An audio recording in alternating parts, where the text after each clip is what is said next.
Assalamualaikum warahmatullahi wabarakatuh. Hai Ibu, orang bilang menjadi ibu itu long life learning, iya gak sih?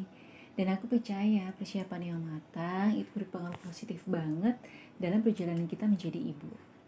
Namun belajar menjadi ibu tentunya gak bisa dong selesai hanya di persalinan aja. Karena bisa jadi beberapa orang akan menemui tantangan setelah persalinan, termasuk menyusui. Nah, tantangan menyusui itu bermacam-macam. Tapi yang paling banyak ditemui itu adalah pada posisi dan pelekatan menyusui. Nah, di video kali ini kita akan belajar bareng tentang posisi dan juga pelekatan menyusui. Harapannya sih semoga bisa membantu ibu-ibu semua dalam menjalani penyusui yang indah. Bersama aku, Tika, bidan dan konselor menyusui. Nah, yuk kita mulai dengan pertanyaan yang paling mendasar dan positif. Bagaimana kita tahu bahwa pelekatan menyusui kita udah benar? Yang pertama, tidak ada rasa nyeri selama sesi menyusui. Nah, mungkin ini agak sedikit tricky ya buat ibu-ibu baru yang belum pernah menyusui. Jadi, mungkin di awal menyusui kita akan merasa sedikit kurang nyaman atau nyeri, khususnya di area puting sih, di awal-awal menyusui. Jadi lama-kelamaan berangsur-angsur rasa nyeri itu akan hilang, jadi hanya awal saja. Tapi jika terus-menerus dirasakan rasa nyeri itu, maka bisa jadi pelekatannya itu kurang tepat. Yang kedua, payudara akan mudah kosong. Nah, buat ibu baru nih, jadi saat kita menyusui itu, sebelum menyusui, mungkin payudara akan terasa penuh, akan terasa agak membesar atau mungkin agak sedikit keras ya, karena penuh ASI. Nah, saat kita menyusui, apabila pelekatannya sudah benar, bayi itu akan mudah menghisap ASI dan mengosongkan payudaranya. Ini juga berkaitan dengan adanya hormon oksitosin yang mungkin akan dirasakan oleh banyak ibu yang namanya let down reflex ya. Jadi rasanya itu agak sedikit geli-geli atau nyeri, payudara agak sedikit mengencang ya, atau kayak gemelitik yang menjalar dari pangkal menuju puting. Nah, itu tandanya ASINya keluar gitu ya. Jadi kalau bayi sudah benar pelekatannya, maka dia akan mudah mengosongkan payudara. Mungkin yang awalnya keras belum menyusui, pasca menyusui itu akan merasa payudara agak sedikit lunak ya, atau mungkin lembek. Nah, itu tandanya berarti payudaranya sudah kosong. Yang ketiga, bayi bertambah berat badan dan juga buang air kecilnya itu baik. Bagaimana kita tahu? Nah, mungkin itulah kenapa kita harus cek diapers atau popoknya itu setiap mungkin 3-4 jam sekali ya, untuk kita bisa cek buang air kecilnya seperti apa. Mulai dari warnanya, baunya gitu. Pelekatan yang baik, maka bayi akan mendapatkan ASI yang cukup, sehingga dia bisa buang air kecilnya bisa banyak, jadi warna pipisnya uh, tidak gelap gitu ya. Kalau ibu menemui buang air kecil bayi warnanya lebih ke arah kecoklatan, kemudian baunya menyengat, itu bisa jadi tanda bayi kurang mendapatkan ASI yang cukup. Nah, sekarang bagaimana kalau kita tahu bahwa pelekatan menyusuinya kurang tepat? Yang pertama, seperti yang sudah disampaikan tadi sebelumnya, jadi akan ada rasa nyeri yang terus-menerus dirasakan selama sesi menyusui. Rasanya nyeri itu lebih kepada area puting ya, jadi bayi itu lebih menghisap puting terus-menerus gitu ya. Jadi puting itu akan terkena bagian mulut bayi yang keras. Mungkin ibu bisa meraba di bagian atas ini yang agak depan belakang gusi, itu kan dia bagian keras. Nah, terus menerus seperti itu sehingga rasa nyeri itu terus muncul gitu kan. Adanya gesekan sehingga putingnya bisa akhirnya mengarah pada puting lecet, kemudian bisa jadi retak atau bahkan berdarah gitu. Dan apabila dibiarkan terus menerus bisa jadi malah infeksi dan akhirnya beresiko mengalami mastitis.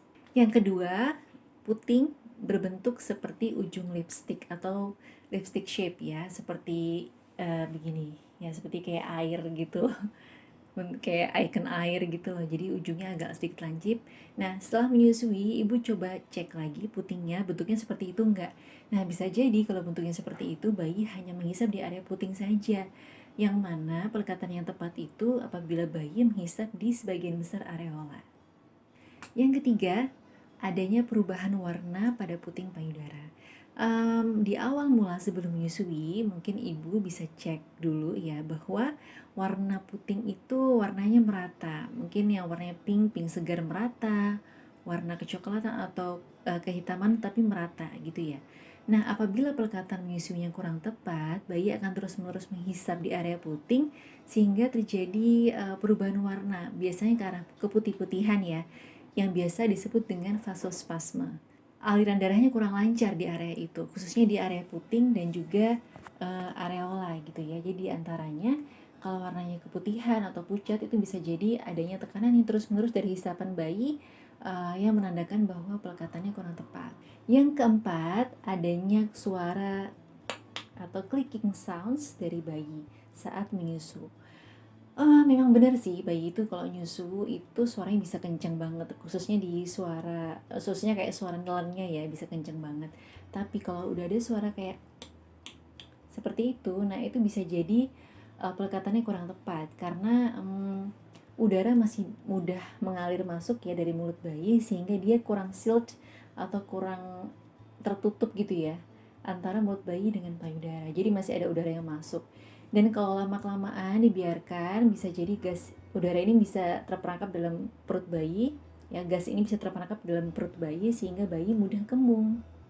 Nah, hasil dari pelekatan yang kurang tepat tadi, setelah menyusui, biasanya bayi yang kurang mendapatkan ASI yang cukup, dia akan mulai fasi, mulai gelisah, sebel, marah, bahkan malah nangis gitu ya. Itu bisa jadi tanda dia kurang mendapatkan ASI yang cukup. Nah, mungkin ibu bisa evaluasi ya kalau bayinya seperti itu, mungkin bisa dicek lagi, dicoba lagi, dilatih lagi pelekatan menyusuinya. Nah, langkah pertama sebelum kita menyusui bayi adalah kita harus tahu apakah bayi kita sudah menunjukkan rasa lapar, rasa haus gitu ya. Jadi di waktu yang tepat. Mungkin untuk ibu yang baru masih clueless ya terhadap tanda-tanda bayi lapar atau haus karena belum pernah kan gitu. Tapi nggak apa-apa ibu, jangan khawatir karena semakin lama semakin kita dekat dengan bayi kita, lama-kelamaan bayi kita akan menunjukkan kebutuhannya itu perlahan-lahan kepada kita gitu. Lama-lama kita akan kenal sama kebutuhan bayi kita. Jadi terus-menerus aja deket sama bayinya, skin to skin, jadi lama-lama kita akan tahu. Nah, apa aja sih tanda bayi lapar atau haus? Yang pertama, adanya eye contact atau kontak mata antara bayi dan juga ibu. Dia kayak nunjukin, dia mau ngasih tahu nih kalau aku tuh mulai lapar, aku mulai haus nih gitu. Kemudian bayi mulai mencari-cari nih, mulai mencari-cari payudara gitu ya, kayak kanan kiri kepalanya, dia kayak mencari sesuatu.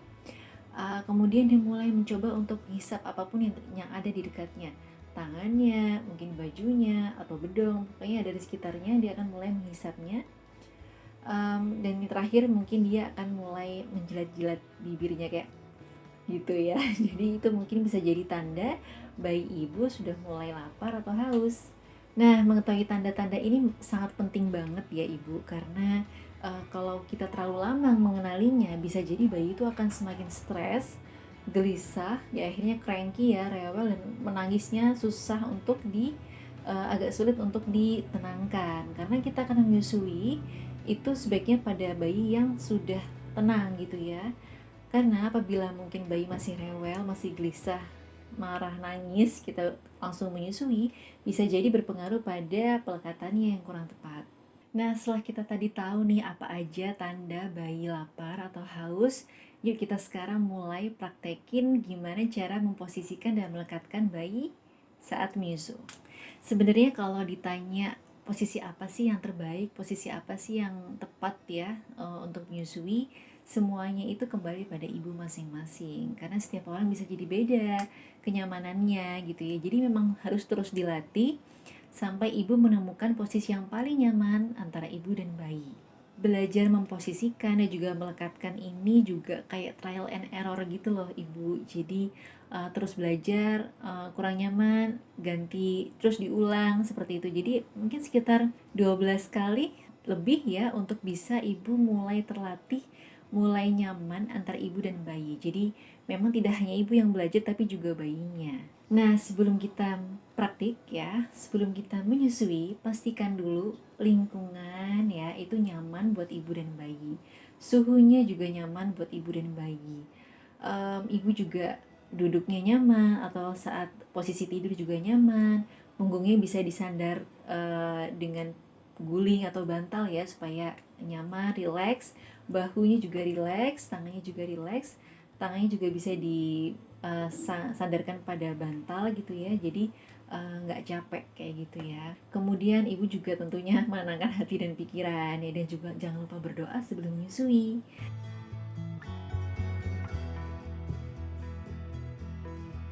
Hai, ini adalah bayi yang akan membantu kita untuk praktik posisi dan pelekatan menyusui. Namaku Baby Jane, kita belajar bareng yuk. Nah, posisi yang pertama adalah posisi cradle hold. Adalah posisi yang paling banyak ditemui, yang paling banyak digunakan oleh para ibu, yaitu bayi disanggah sempurna seperti ini, kepala bayi berada di pertengahan siku kita, kemudian punggung dan juga pantatnya ya, bokongnya ini disanggah sempurna oleh tangan kita. Kemudian usahakan ibu saat menyusui dengan posisi ini tangannya dikeluarkan saja dari bedong ya, supaya membantu bayi untuk memposisikan dirinya lebih nyaman. Jadi saat tangannya yang berada dekat dengan kita itu dimasukkan ke ketiak kita, kemudian tangannya ada di luar ini diarahkan ke dada kita. Nah, otomatis jika seperti ini bayi akan mudah untuk posisi miring seperti ini ya. Jadi yang benar adalah perut bayi nempel ke perut ibu. Kalau posisinya seperti ini, otomatis hidung bayi tidak akan menempel pada payudara. Jadi akan mudah untuk bernafas saat menyusu. Kemudian dilihat lagi, dievaluasi lagi bahwa telinga, bahu itu sejajar semuanya. Jadi posisinya tidak begini ya, miring kayak gitu. Karena yang paling banyak ditemui ibu dengan posisi ini itu bayinya seperti ini, tapi kepalanya miring, nyusu seperti ini. Nah, kalau posisi seperti ini, bayi akan merasa mungkin kesulitan ya saat menyusu. Ya mungkin bisa dibayangkan saja kalau misalnya kita di posisi dia, kita sedang posisi seperti ini, kemudian kita minum menggunakan sedotan, kayaknya agak sulit ya gitu ya. Jadi posisi ini cradle hold, dengan posisi yang benar kita bisa membantu dia untuk menyusu dengan mudah. Posisi yang kedua yaitu cross cradle hold.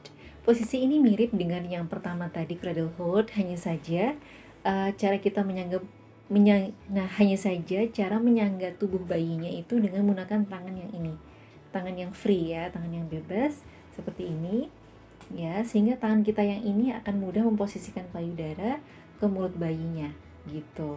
Nah, posisi ini mungkin akan lebih mudah ya pada bayi-bayi yang berat badannya agak rendah ya, pada bayi-bayi prematur gitu, sehingga tangan kita mungkin lebih mudah memposisikan bayinya seperti itu.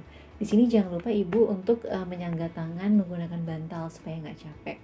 Posisi yang ketiga yaitu football hold, di mana posisi ini juga baik ya bagi ibu-ibu yang melahirkan sesar ya, habis melahirkan sesar, karena bayi tidak menempel pada perut ibu gitu. Nah, caranya adalah bayi diposisikan tepat di bagian di bawah ketiak kita seperti ini. Bayi berada di setinggi payudara, kemudian di bawah sini boleh disangga bantal untuk membantu kita memposisikan bayi, menahan bayi gitu untuk tetap stabil ya posisinya. Kemudian ya sudah, tangan yang free ini, tangan yang bebas, kita bisa membantu posisikan payudara ke bayinya.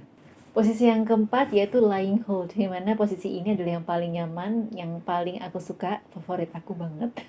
Karena sambil tidur, kita sambil bisa nyusuin, kita juga bisa sambil merem juga gitu, sambil istirahat. Caranya sama ya, jadi saat kita tidur, kita miring, bayinya juga ikut miring ke arah kita. Jangan lupa dengan posisi yang tadi ya, jadi telinga dan bahu sejajar, kemudian perut bayi sama perut ibu nempel, seperti itu saja. Nah, mungkin perlu diperhatikan nih di awal mula saat kita belajar mana posisi yang nyaman, ibu mungkin belajar satu posisi aja dulu deh, yang mana yang menurut ibu yang paling nyaman. Terus dilatih trial and error gitu ya, yang akhirnya sampai menurut ibu pas ya antar ibu dan bayi, baru ibu bisa beralih ke posisi lainnya supaya bisa mantap dulu ke satu posisi. Nah, setelah tadi kita tahu belajar memposisikan bayi saat menyusui, sekarang kita belajar untuk membantu bayi melekat di payudara dengan benar.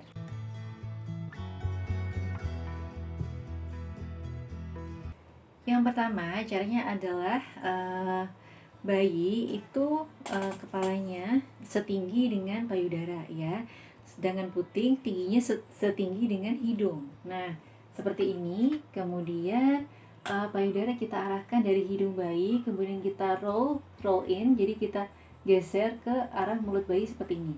Dari hidung kemudian diarahkan ke mulut bayi. Nah, lama-kelamaan bayi akan membuka lebar mulutnya. Saat membuka lebar, dia akan langsung menghisap payudara dengan mudah seperti itu. Sehingga cara seperti ini membantu bayi untuk menghisap di sebagian besar areola ya, bukan hanya di area puting saja. Nah, jika mungkin ibu di awal mula pasca melahirkan atau pasca lahir ya, bayi itu biasanya ada bayi-bayi yang masih suka tidur gitu ya, sulit untuk terbangun malam hari dan akhirnya sulit untuk menyusu. Kita bisa membantunya untuk menstimulasi di area sini, di area filantrum. Ini namanya filantrum ya, kayak semacam kulit di antara hidung dan juga mulutnya. Kita massage di situ, kita pijat perlahan-lahan. Lama kelamaan saat dia sudah mulai membuka lebar mulutnya, kita bantu dengan posisikan yang tadi. Kita bantu dengan melekatkan payudara ke mulut bayi dengan posisi yang tadi ya, seperti ini.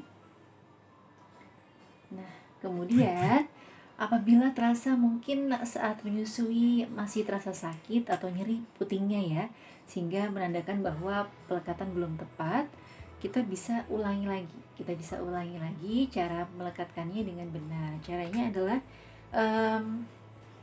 kita bantu mulut bayi untuk terbuka seperti ini. Kita tarik, jadi kita tarik di bagian atas mulut bayi seperti ini ya, kemudian lama-lama dia akan terlepas. Itu cara yang pertama. Cara yang kedua, kita bisa bantu memasukkan kelingking kita. Ini sudah masuk ke dalam mulut bayi ya, seperti ini.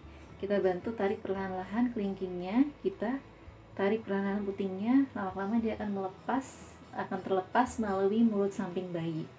Seperti itu. Dan kita ulangi lagi pelekatan yang tepat. Nah, kemudian apabila bayi mungkin ada ya payudara yang mohon maaf payudaranya besar, kemudian bayinya kecil gitu ya, apalagi mungkin bayinya prematur, jadi mulutnya masih sangat kecil gitu ya, jadi dia akan sulit untuk meraup menghisap ke sebagian besar areola. Nah, kita bantu nih payudara kita untuk pas masuk ke dalam mulut bayi. Caranya adalah dengan bentuk C seperti ini. Cara megangnya dengan bentuk C. Contohnya misalnya di payudara sebelah kiri, kemudian kita bentuk C seperti ini. Kita agak tekan seperti ini, sehingga dia bentuknya semacam sandwich. Kita membentuknya seperti sandwich atau burger ya, sehingga masuk ke mulut bayi dengan mudah. Gitu. Ya, ini bisa dibayangkan bentuknya C-shape atau bentuk C seperti ini, dan agak menekannya seperti ini, dan akhirnya bisa membantu bayi untuk menyusu dengan mudah gitu. Dan jangan lupa pastikan saat menyusui saat menyusu bayi itu mulutnya terlipat keluar. Jadi gitu ya, seperti ikan atau bebek gitu yang mulutnya terlipat keluar saat menghisap, mulutnya seperti itu yang benar. Karena apabila mulutnya mungkin ada yang terlipat ke dalam bagian atas atau bagian yang bawah seperti ini, lalu gini, itu bisa jadi akan ada udara yang masih masuk gitu, dan itu bisa berpengaruh pada kembung gitu ya, bayinya akan lebih mudah kembung. Kalau bayinya mulutnya masih seperti itu, mungkin ibu bisa membantu dengan cara agak sedikit menarik mulutnya ke arah keluar gitu ya, dengan cara perlahan-lahan aja. Seperti itu. Nah, itu dia tadi cara melekatkan payudara ke bayi dengan tepat ya. Jadi ibu, posisi dan pelekatan itu membutuhkan waktu belajar yang terus-menerus ya, trial and error, sehingga ibu dan bayi menemukan titik yang paling pas, titik yang paling nyaman untuk menyusui. Semangat terus ibu di sana yang sedang berjuang, karena it's worth ya, hal ini berharga banget. Nggak cuman ASI aja yang banyak keuntungannya, tapi juga proses menyusuinya. Selain karena tentunya bayi mendapatkan banyak bakteri baik dari kulit ibu ya, karena skin to skin, tapi juga bonding yang udah luar biasa banget yang nggak akan didapatkan dengan cara yang lain gitu ya. Jadi tetap semangat ibu. Nah, apabila ada pertanyaan atau saran mengenai video ini, mengenai penjelasan yang sudah saya sampaikan, boleh drop pertanyaan ibu semua atau comments di kolom comments di bawah. Insya Allah saya akan berusaha untuk menjawab semua pertanyaan dan juga saran dengan baik. Terima kasih, selamat berjuang. Assalamualaikum warahmatullahi wabarakatuh.